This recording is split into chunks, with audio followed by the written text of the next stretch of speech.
Assalamualaikum warahmatullahi wabarakatuh. Saya Gunawan Rasid atau Kang Guras, Ketua Laskar Anti Korupsi Indonesia Kabupaten Bandung Barat. Saat ini masih hangat-hangatnya perbincangan tentang proses debat pasangan calon pada Pilkada 2004 di Kabupaten Bandung Barat yang dilaksanakan oleh KPU Kabupaten Bandung Barat di Hotel Novena pada tanggal 29 Oktober 2024 hari kemarin. Banyak masyarakat yang ingin meminta tanggapannya dari Laskar Anti Korupsi Indonesia Kabupaten Bandung Barat terhadap proses debat tersebut. Ada dua pertanyaan besar yang disampaikan kepada kami. Yang pertama adalah bagaimana penilaian laki KBB ini terhadap proses debat itu sendiri. Yang kedua, bagaimana materi-materi yang disampaikan oleh pasangan calon itu sendiri. Kemudian yang terakhir adalah fokus-fokus yang disampaikan, baik itu yang muncul pada saat debat maupun yang belum muncul yang saat debat. Yang penting-penting tentunya yang saat ini yang perlu kami sampaikan. Dan tentunya ini adalah sebuah penilaian subjektif kami, tentunya harus menjadi dasar pemikiran oleh semua pasangan calon. Yang pertama mengenai proses debat itu sendiri. Menurut kami, debat tersebut memang cukup berjalan lancar dan sangat dinamis. Bahkan banyak kejutan di mana dalam prediksi opini sebelumnya ada yang mengatakan si ini akan terjadi begini, pasangan ini akan terjadi begini. Ternyata dalam pelaksanaan itu banyak kejutan, terutama yang diprediksi bahwa ini pasangan ini atau wakil ini atau bupati ini akan kehabisan energi atau akan tidak bisa bicara dan lain sebagainya.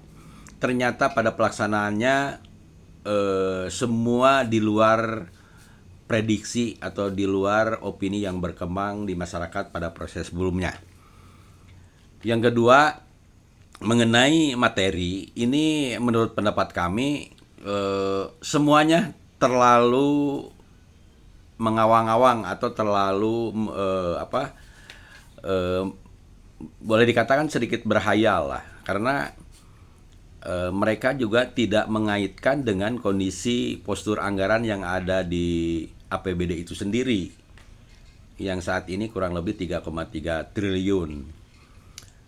Sehingga itu semua program minimal yang menjadi landasan adalah dalam APBD 2024 harusnya pijakannya, sehingga ketika menelurkan sebuah kebijakan ketika nanti jadi pemilihan Bandung Barat tetap harus berkoridor kepada nomenklatur yang ada yang sudah terjadi berdasarkan postur anggaran itu sendiri.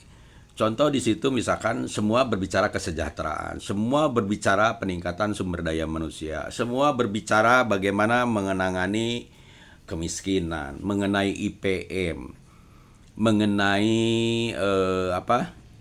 ekonomi kreatif, mengenai pusat pergeseran atau fokus pusat pertumbuhan ekonomi baru baik melalui wilayah-wilayah utara, selatan, barat dan sebagainya. Tapi semua tidak menyentuh terhadap hal-hal yang menjadi kepentingan mendasar masyarakat, artinya yang betul-betul bisa diaplikasikan atau program aplikatif lah yang lebih bisa membumi. Nah, kami tidak melihat itu. Semua berbicara hampir sama.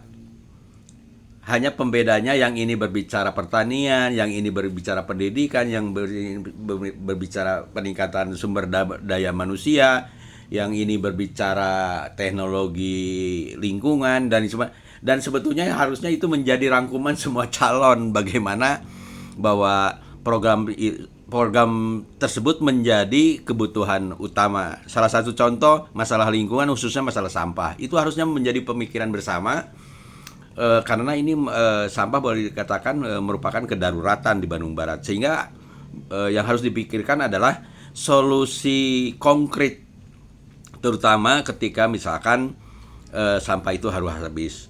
Yang kedua juga masalah pendidikan ada yang cukup menjadi pertanyaan kami juga, terutama masalah anggaran pendidikan terlontar kurang lebih 1 triliun, sementara APBD kita hanya 3 triliun. Artinya Dinas Pendidikan itu menyerap anggaran kurang lebih 30% dari APBD itu sendiri. Dan ini kami belum mencoba melihat apakah betul, karena berdasarkan pernyataan itu terbit dalam APD 2023. Apakah benar Dina? Kami belum mengungkap atau belum meneliti dari postur APBD tersebut. Kenapa? Dalam undang-undang sendiri anggaran pendidikan hanya diharuskan adalah 20% gitu dari APBD. Nah, ini faktanya adalah berdasarkan statement dari salah satu pasangan calon adalah kurang lebih 1 triliun. Kalau itu benar, berarti ada ketidakseimbangan dalam perencanaan anggaran. Tidak mungkin hampir 30% itu masuk di dinas pendidikan. Dan walaupun dinas pendidikan itu dinas yang sangat penting juga karena menyangkut peningkatan sumber daya manusia dari sisi proses pendidikan gitu, untuk meningkatkan kemampuan masyarakat Bandung Barat dalam konteks berpikir melalui pendidikan. Bahkan ini yang menjadi ironis, ada ungkapan, saya juga belum membongkar apakah benar bahwa lama belajar masyarakat Bandung Barat itu hanya sampai kurang lebih SMP kelas 2 lah rata-ratanya. Ini kan menjadi ironis gitulah. Kalau itu memang benar terjadi gitu kan, anggaran lebih dari 30%, sementara kondisi lama belajar masyarakat Bandung Barat hanya mencapai sekitar SMP kurang lah. Jadi bukan lulusan SP masih kurang. Ini kan perlu mendapatkan atensi yang tersendiri gitu kan, dan itu harus dibedah semua calon kalau memang itu benar. Kemudian juga masalah yang paling ironis adalah semua calon tidak memunculkan, terutama dalam 2 konteks. Pertama, dalam proses peningkatan PAD. Peningkatan PAD ini semua kan berbicara bahwa Bandung Barat mempunyai potensi sumber daya alam yang cukup melimpah. Bandung Barat adalah merupakan di bibir ibu kota gitulah, Jakarta termasuk di bibir ibu kota provinsi Jawa Barat. Tapi kenapa gitulah, justru dalam konteks peningkatan PAD ini tidak muncul bagaimana dari pasangan calon itu memunculkan untuk meningkatkan PAD, terutama kajian-kajiannya, apakah ini memang belum bisa dioptimalisasikan. Misalkan apakah ada kebocoran dari sisi pajak daerah, terutama restribusi daerah gitu, dari pajak hotel restoran, pajak air, pajak lainnya gitu kan, dari kebocoran, atau memang tidak ada inovasi terhadap penggalian potensi PAD baru. Ini tidak muncul gitu kan. Karena apa? Berbicara program tentu berbicara APBD, berbicara peluang anggaran. Kalau memang PAD-nya tidak menambah, ya kita tetap begini-begini saja. Ini tidak muncul perdebatan itu. Kemudian juga yang sangat ironis adalah mengenai korupsi. Kenapa ini para calon ini seperti enggan gitu, terutama dalam sesi debat. Tidak ada satu pasangan calon pun yang memunculkan pertanyaan tentang konsep pemberantasan korupsi, tentang pencegahan korupsi, tentang mitigasi tindak pidana korupsi. Padahal ini harus menjadi atensi serius semua pasangan calon. Karena apa? Kita tahu sudah beberapa pejabat, terutama pimpinan daerah, kalau bahasa orang guyonnya ini sudah hat-trick ya. 2 kena OTT, 1 juga kena masalah yaitu PJ sendiri. Nah, ini harusnya menjadi atensi. Karena apa? Saya sudah mengkaji bagaimana pengelolaan anggaran ini kebocorannya cukup tinggi. Saya sudah tahu modus-modus apa yang dilakukan oleh penyelenggara negara. Tapi kenapa ini calon bupati ini, kan ini calon bupati ini juga ada mantan anggota dewan, ada yang birokrat, ada juga yang memang eh pernah jadi bupati, bahkan pernah memimpin. Harusnya di situ muncul resep-resep bagaimana ke depan, karena ketika korupsi ini bisa ditekan, ini akan meningkatkan capaian program APBD itu sampai di masyarakat. Contoh, kalau kebocoran ini bisa dikurangi sedikit aja dari 3 triliun, misalkan 20% aja bisa ditekan, itu sekitar 600 miliar. Bayangkan itu kalau bisa ditekan. Tapi kenapa ini pasangan calon tidak ada yang berani? Bahkan saya atau kami dari Laki KBB sengaja mengundang semua pasangan calon untuk podcast. Yang baru bisa muncul adalah dan menandatangani fakta integritas hanya ada 3 pasangan calon, yaitu pasangan Dilan, pasangan Berdaya, pasangan Edun. Nah, yang 2 ini sampai saat ini saya husnudon aja, mungkin masih sibuk ya, yaitu pasangan HD dan pasangan Berjamaah. Mudah-mudahan ke depan ini bisa melakukan diskusi, karena kami akan mengidentikan kepada masyarakat bahwa pasangan ini komitmen terhadap pencegahan dan pemberantasan tindak pidana korupsi. Mudah-mudahan ini menjadi atensi 2 pasangan ini yang belum diskusi dengan kami. Kalaupun tidak, apakah ini 2 pasangan ini memang tidak berkomitmen terhadap pencegahan dan pemberantasan tidak pidana korupsi. Kami masih berpikir positif bahwa ini sebenarnya punya niat, hanya mudah-mudahan memang masih sibuk sehingga tidak berani diskusi dengan kami. Sementara di situ ada penandatanganan fakta integritas, yaitu tidak akan melakukan korupsi dan lain-lain. Nah, ini menjadi penting untuk debat berikutnya, terutama masalah korupsi. Dan ini harus menjadi atensi semua pihak, baik itu KPU maupun pasangan calon itu sendiri. Korupsi adalah hal yang sangat mendasar di Bandung Barat yang harus kita pikirkan bersama.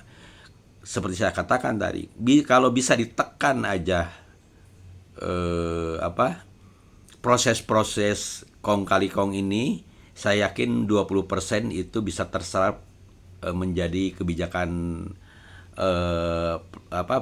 kebijakan untuk program peningkatan kesejahteraan masyarakat. 20% itu kurang lebih 600 miliar kan. Nah, itu gambaran dari kami. Kemudian juga ada juga yang memang menurut pandangan kami di antara calon ini justru lebih mengedepankan penilaian terhadap pemerintahan sebelumnya. Ini menurut saya tidak baik. Setiap pemerintahan pasti ada kelemahan. Tapi yang harus kita lakukan pasangan calon ini adalah bagaimana ke depan dan solusinya seperti apa.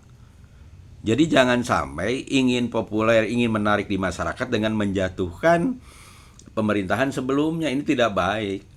Dan yakin semua pemerintahan sebelumnya ada nilai positifnya.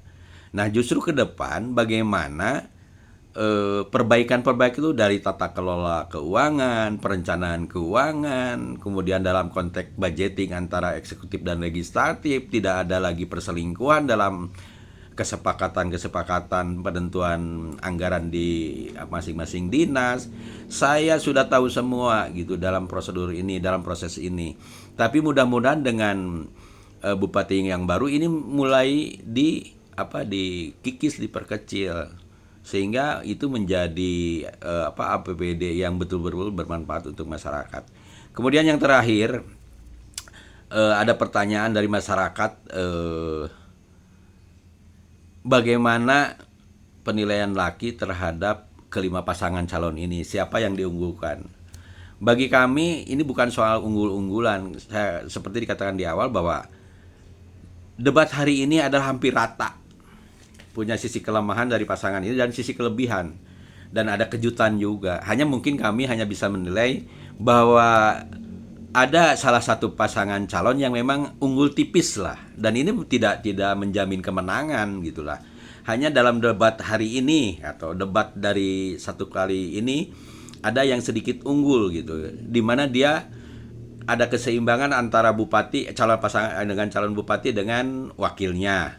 Kemudian dalam menyampaikan pertanyaan juga betul-betul yang sifatnya lebih ke aktual. Kemudian ketika menjawab juga lebih inovatif dengan gagasan-gagasan yang lebih yang lebih masuk akal gitulah.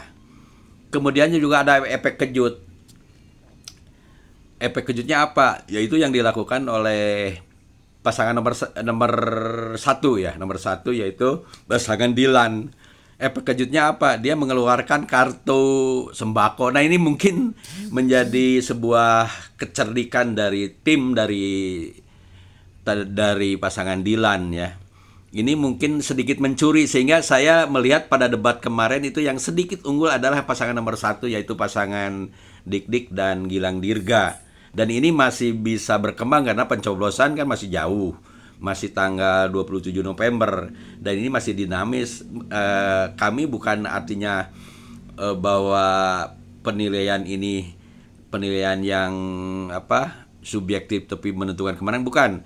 Hanya menilai pada saat debat tersebut pasangan ini sedikit lebih unggul karena ada inovasi dalam konteks program yang disampaikan gitu ya. Termasuk masalah lingkungan. Ini ada yang menarik ketika berbicara sampah itu habis di desa. Kalau saya sih di konsep laki sampah habis di kecamatan sebetulnya. Kalau di desa terlalu kecil karena itu peralatan-peralatan untuk menghabiskan menghabiskan sampah dan hasil olahannya menjadi nilai ekonomis, itu alatnya cukup mahal, dan saya juga sudah paham itu menjadi produk yang bisa dijual dan dikonsumsi oleh pabrikan. Nah, ini barangkali yang membedakan dengan yang lainnya, ada konsep zero waste dan sebagainya, yaitu habis.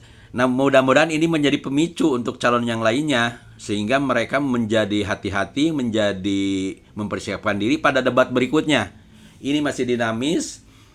Menurut kami secara umum itu hampir rata gitulah kemampuannya, bahkan hanya ada sedikit kejutan dari pasangan nomor satu, yaitu pasangan Dilan. Itu dari kami, dan mudah-mudahan ini tidak membuat ketersinggungan. Yang jelas laki tetap independen secara kelembagaan. Kemudian laki juga sudah mendapatkan akreditasi dari KPU bahwa laki itu sebagai pemantau pemilu, dan sekarang sudah terbentuk di Bandung Barat kurang lebih dari 2.500 TPS, baru mencapai sekitar 1.700-an lah. Mudah-mudahan di waktu beberapa hari ke depan, seminggu lagi, pemantau dari Laskar Anti Korupsi Indonesia sudah full, dan ini bukan dibiayai, hanya kerja ikhlas demi demokrasi di Bandung Barat.